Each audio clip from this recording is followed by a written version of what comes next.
উত্তর ভারতের রাজ্য হিমাচল প্রদেশের উত্তর পূর্বে অবস্থিত স্পিতি। এর পাশেই রয়েছে তিব্বত। তাই হাই অল্টিটিউডের স্পিতি ভ্যালির প্রকৃতিতে আছে কোল্ড ডেজার্টের ছোঁয়া। বিস্তর সাদৃশ্য আছে লাদাখের সাথে। লাদাখের মতোই স্পিতি ভ্যালি ভ্রমণ পিপাসু মানুষের কাছে স্বপ্ন, আর বাইক প্রেমীদের কাছে স্বর্গ।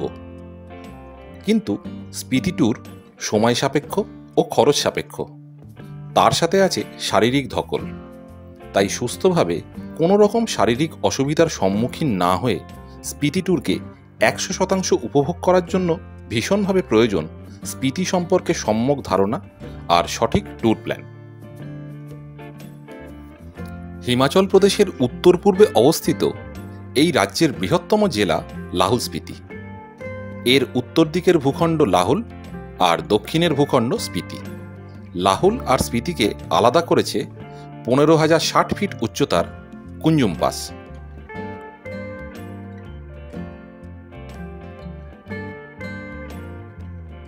স্পিতি ভ্যালি হাই অল্টিটিউডে অবস্থিত, তাই স্পিতি ভ্রমণের প্ল্যান করার সময় মাথায় রাখতে হবে কিভাবে অল্টিটিউড সিকনেস এড়ানো যায়। 12,000 ফুটের ওপরে অক্সিজেনের পরিমাণ ক্রমশ কম হতে থাকে, আর তার ফলে অনেক রকম শারীরিক অসুস্থতা দেখা দেয়, যেমন অসহ্য মাথার যন্ত্রণা, বমি, বেশি বাড়াবাড়ি হলে নাক দিয়ে রক্ত পড়া বা অজ্ঞান হয়ে যাওয়ার মতো ঘটনাও ঘটে। বেড়াতে গিয়ে কি আর কেউ চায় অসুস্থ হয়ে পড়তে? কখনোই না। তাই সবার আগে কথা বলি কি করে অল্টিটিউড সিকনেস এড়ানো যায় তাই নিয়ে। প্লেনল্যান্ড থেকে যত ধীরে ধীরে হাই অল্টিটিউডে উঠবেন, তত অল্টিটিউড সিকনেসের সম্ভাবনা কমে যায়। তাহলে আমাদের দেখতে হবে যে কোন পথে স্পিতি পৌঁছলে অল্টিটিউড গেন কেমনভাবে হয়। তাহলে এবার বলি স্পিতি কোন কোন পথে যাওয়া যায়। স্পিতি যাওয়ার মূলত দুটি উপায় আছে। দিল্লি চণ্ডীগড় হয়ে মানালি থেকে কুঞ্জুম পাস পেরিয়ে কাজা পৌঁছানো যায়, কিন্তু এক্ষেত্রে আপনি মাত্র কয়েক ঘন্টার মধ্যে 6,400 ফিট উচ্চতার মানালি থেকে 15,060 ফিট উচ্চতার কুঞ্জুম পাস ক্রস করবেন, আর তারপর প্রায় 12,000 ফুট উচ্চতার কাজাতে রাত্রিবাস করবেন। এতে অল্টিটিউড সিকনেসের সম্ভাবনা খুবই বেশি, তাই এই পথে কাজা যেতে আমি বারণ করব। অন্যদিকে দিল্লি চণ্ডীগড় হয়ে কিন্নর অর্থাৎ নারকান্ডা, সারান, সাংলা, চিটকুল, কলপাতে নাইট স্টে করে স্পিতির নাকো বা টাবো পৌঁছানো যায়। আমি বলবো এই পথেই সব থেকে নির্বিঘ্নে আর নিরাপদভাবে স্পিতি যাওয়া সম্ভব, কারণ এক্ষেত্রে কিন্নরে ধীরে ধীরে অল্টিটিউড গেন হবে, যেটা অ্যাক্লিমেটাইজেশনের জন্য আদর্শ। কোন সময় স্পিতি যাবেন? যেহেতু স্পিতি অত্যন্ত হাই অল্টিটিউডে অবস্থিত, তাই এখানে প্রচুর ঠান্ডা আর মারাত্মক বরফ পড়ে। শীতকালে বরফের কারণে স্পিতি ভ্যালি অত্যন্ত দুর্গম হয়ে ওঠে। কিন্নর হয়ে স্পিতি যেতে হলে কোনো মাউন্টেন পাস পেরোতে হয় না, তাই স্পিতির বরফ কিছুটা কমে গেলেই মার্চের মাঝামাঝি থেকে নভেম্বরের মাঝামাঝি পর্যন্ত কিন্নরের দিক থেকে স্পিতি যাওয়া সম্ভব। অন্যদিকে মানালি থেকে স্পিতি যেতে গেলে ক্রস করতে হয় কুঞ্জুম পাস।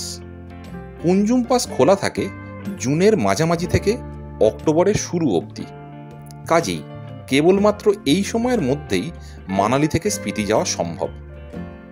যদিও আবার বলছি, নট রেকমেন্ডেড। এবার আসি ঠান্ডার কথায়। জুন থেকে আগস্ট হলো স্পিতি ভ্যালিতে গরমকাল। এই সময় টেম্পারেচার থাকে 10 থেকে 25 ডিগ্রি সেলসিয়াস।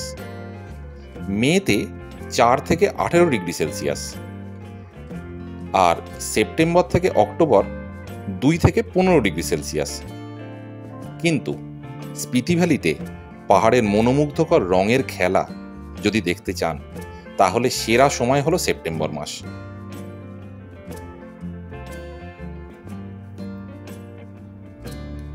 এবার দেখে নেওয়া যাক স্পিতিতে দেখার কি আছে আর ট্যুর প্ল্যানটাই বা কেমন হবে। স্পিতি ভ্যালির আসল দর্শনীয় স্থান হল এখানকার প্রকৃতি, যা ভীষণভাবে বাদবাকি পাহাড়ি জায়গাগুলোর থেকে আলাদা।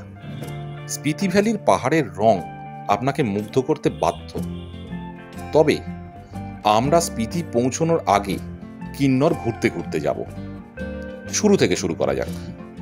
কলকাতা থেকে চণ্ডীগড় আসার একমাত্র ডিরেক্ট ট্রেন হলো নেতাজি এক্সপ্রেস বা হাওড়া দিল্লি কালকা মেল। না হলে দিল্লিতে ব্রেক করে চণ্ডীগড় যাওয়ার প্রচুর ট্রেন আছে। এছাড়া ফ্লাইটেও কলকাতা থেকে চণ্ডীগড় যাওয়া যেতে পারে। চণ্ডীগড় থেকে গাড়ি করে চলে যান নারকান্ডা। নারকান্ডা সিমলা জেলারই অন্তর্গত।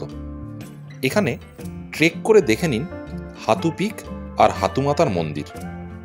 এখানে আমরা নাইট স্টে করেছিলাম hotel হাতুতে। Hotel হাতু Himachal Pradesh tourism development corporation বা HPTDCর একটি হোটেল। HPTDCর হোটেল অনলাইনে বুক করতে পারেন। এছাড়া HPTDCর কলকাতার অফিসে গিয়েও বুক করতে পারেন। কলকাতার অফিসটি চাঁদনি চকে অবস্থিত। সাধারণভাবে ওয়ার্কিং আওয়ার 11টা থেকে বিকেল 5টা পর্যন্ত, রবিবার বন্ধ। যাবার আগে এই নম্বরে ফোন করে যেতে পারেন। নেক্সট ডে চলে যান সারান। পথে চলার সঙ্গী হিসেবে সবসময় পাশে পাবেন সুতলুজ নদীকে। সারানে রাজবাড়ি ছাড়াও অবশ্যই দেখে নিন ভীমাকালী টেম্পল। এখানে আমরা ছিলাম হোটেল দ্য ট্রিগোপানে। এই নম্বরে ফোন করে বুকিং করতে পারেন। এছাড়া এখানে আরও অনেক প্রাইভেট হোটেল রয়েছে। এছাড়া আছে HPTDCর হোটেল শ্রীখণ্ড। পরের দিন চলে যান ছিটকুল। এই দিনই আপনি প্রবেশ করবেন কিন্নর ডিস্ট্রিক্টে। পথে সাংলাতে একটা হল্ট দিতে পারেন, কিন্তু নাইট স্টে সাংলাতে না করে ছিটকুলেই করুন। আমার মতে কিন্নরের সব থেকে সুন্দর জায়গা হলো এই ছিটকুল। মন প্রাণ ভরে উপভোগ করুন বরফের পাহাড় আর বাসপা নদী। ছিটকুলে হোটেলের সংখ্যা তুলনামূলকভাবে কম। বেশিরভাগ হোটেলই খুব বেসিক অ্যামিনিটিস যুক্ত।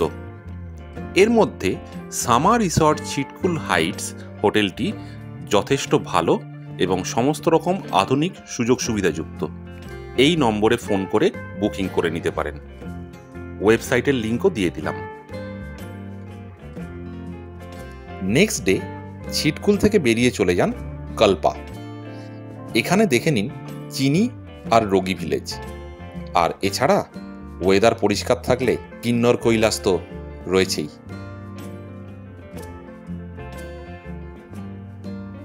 এখানে আমরা ছিলাম হোটেল শীতলে।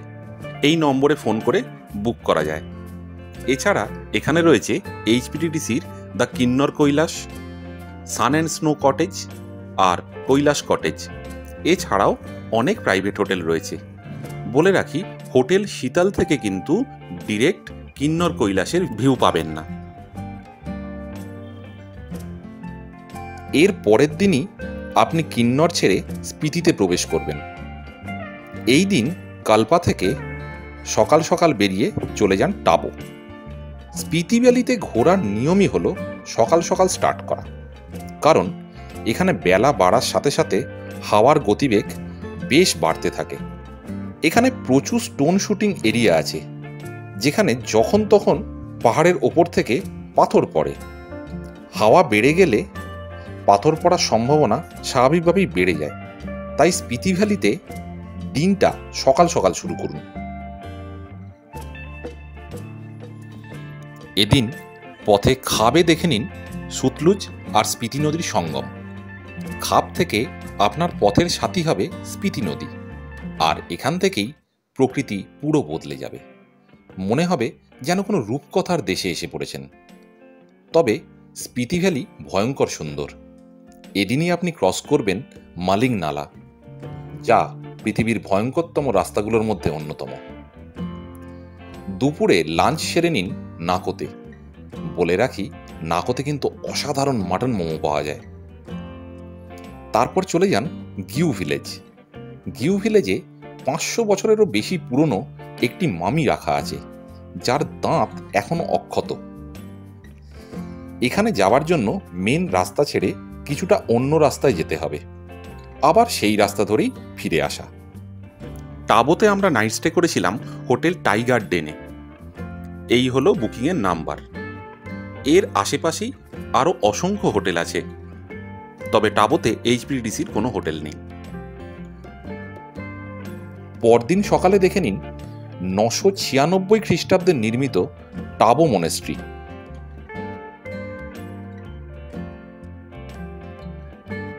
পুরনো মনেস্ট্রির পাশে আবার নতুন করে একটা মনেস্ট্রি তৈরি করা হয়েছে। এরপর চলে যান 12,774 ফুট উচ্চতায় ধাঙ্কার মনেস্ট্রি। ধাঙ্কারের রাজাদের গল্প আপনাকে অবাক করবে। এরপর চলে যান পিন ভ্যালির মাড ভিলেজে। এখানে কিন্তু বেশি বরফের সময় যাওয়া অসম্ভব। কপালে থাকলে এখানে স্নো লেপার্ডেরও দেখা পেতে পারেন। নেক্সট ডে মাঠ থেকে চলে আসুন কাজা। তবে আমরা কাজাতে নাইট স্টে করিনি। আরও কিছুটা এগিয়ে রাংরিক বলে একটা জায়গায় হোটেল স্পিতিসারাইতে নাইট স্টে করেছিলাম। এই নম্বরে ফোন করে বুকিং করা যেতে পারে। এছাড়া কাজাতে এইচপিটিডিসির দ্য স্পিতি হোটেল রয়েছে। কাজা বা রাংরিকে পৌঁছে সেকেন্ড হাফে দেখে নিন কমিক, লাংজা আর হিক্কিম ভিলেজ। হিক্কিমে রয়েছে পৃথিবীর উচ্চতম পোস্ট অফিস। কমিক ভিলেজের উচ্চতা প্রায় কুঞ্জুম পাসের সমান। আর লাংজাতেই আছে সেই বিখ্যাত বিশাল বুদ্ধ মূর্তি।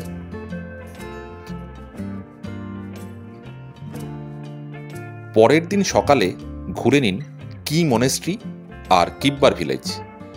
কিব্বারেও স্নো লেপার্ড প্রায়ই চলে আসে খাবারের সন্ধানে। লাঞ্চের পর আমরা চলে গিয়েছিলাম লোসার। সেখানেই আমরা রাত্রিবাস করেছিলাম। এর পেছনে কিছু কারণ ছিল। কাজার পর থেকেই রাস্তা খুব খারাপ। কাজা থেকে লোসার মাত্র 50 কিলোমিটার মতো রাস্তা হলেও সেটা যেতে সময় লেগে যায় প্রায় 2 ঘন্টা। আর লোসার হলো কুঞ্জুম পাসের আগে শেষ গ্রাম, যেখানে কিছু হোমস্টে আছে। পরের দিন সকালের প্ল্যান ছিল কুঞ্জুম পাস ক্রস করে চন্দ্রতাল লেক দেখে মানালি পৌঁছানো। চন্দ্রতালে যত সকাল সকাল পৌঁছানো যায় ততই ভালো, কারণ বেলা বাড়ার সাথে সাথে হাওয়ার গতিবেগ বাড়লেই লেকের জল আর স্থির থাকে না। আর জল স্থির না থাকলে চন্দ্রতালের সেই ম্যাজিক্যাল রিফ্লেকশন দেখা যায় না। তাই লোসারে রাত্রিবাস। লোসারে রাত্রিবাসের জন্য বেশ কিছু হোমস্টে রয়েছে। আমরা ছিলাম স্যামসং ক্যাফে অ্যান্ড হোমস্টেতে। এই নাম্বারে ফোন করে বুকিং করা যাবে। তাহলে পরের দিনের প্ল্যান বলা হয়েই গেল। লোসার থেকে বেরিয়ে প্রথমেই বেরোতে হবে কুঞ্জুম পাস। চেষ্টা করবেন ট্যুর প্ল্যানটা এমনভাবে করতে যে এই দিনটা যেন সেপ্টেম্বরের শেষে থাকে, কোনোভাবেই অক্টোবরে না হয়ে যায়। কারণ আমারই 2 বন্ধুর বিরূপ অভিজ্ঞতা আছে। অক্টোবরের 2 তারিখ ওরা প্রচুর স্নোফলের মধ্যে কোনো রকমে কুঞ্জুম পাস ক্রস করতে পারলেও চন্দ্রতালা যেতে পারেনি। আসলে এই রাস্তাগুলো খুবই খারাপ। রাস্তা প্রায় নেই বললেই চলে, শুধু মাটি আর পাথর। আর তার মধ্যে বরফ পড়লে কিরকম স্লিপারি হবে বুঝতেই পারছেন। তা কুঞ্জুম পাস ক্রস করে মেন রাস্তা ছেড়ে একটা সরু রাস্তা ধরে চলে যেতে হবে চন্দ্রতাল। শেষ 2 কিলোমিটার হেঁটে যেতে হবে, কিন্তু সেই কষ্ট সার্থক হবে যখন আপনি সাক্ষী হবেন চন্দ্রতালের সেই অপরূপ সুন্দর রিফ্লেকশনের।